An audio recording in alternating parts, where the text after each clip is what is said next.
જો તમે સપનામાં કાચ તૂટતો જોયો હોય તો તે વ્યક્તિ લાલબત્તી સમાન છે. સપનામાં કાચ તૂટવો એ નિષ્ફળતા તેમજ મુશ્કેલ દિવસોની ચેતવણી છે. જો તમે સપનામાં પોતાના હાથે પોતે જ કાચને તોડતા જુઓ છો તો આવું સપનું ઘણીવાર તમારા પ્રિયજનોની ચાલાકી સાથે જોડાયેલું છે. આ સપનાનો અર્થ છે કે તમને કોઈ નજીકના વ્યક્તિ પાસેથી દગો મળી શકે છે. આવા સપના સ્વપ્નદ્રષ્ટા માટે ખૂબ જ આઘાતજનક છે.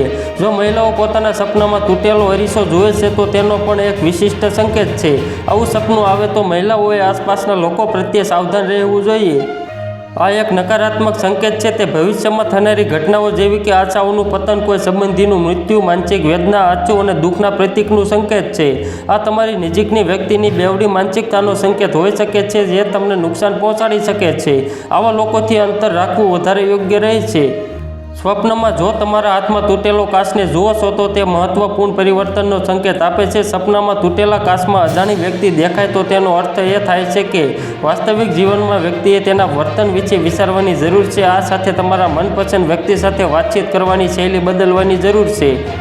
ડિસ્ક્લેમર: આ લેખમાં આપવામાં આવેલી માહિતી અને સૂચનો સામાન્ય જાણકારી તથા ધાર્મિક માન્યતાઓ પર આધારિત છે જે જ્યોતિષી દ્વારા આપવામાં આવી છે. RTV ગુજરાતી તેની પુષ્ટિ કરતું નથી. તો મિત્રો, હાલ માટે એટલું જ. ફરી મળીએ નવી અપડેટ અને નવા સમાચાર સાથે. તે પહેલાં ખાસ કરીને વિડીયોને એક લાઇક અને RTV ગુજરાતી ન્યૂઝ યુટ્યુબ ચેનલને ખાસ કરીને સબસ્ક્રાઈબ કરવાનું ભૂલતા નહીં મિત્રો.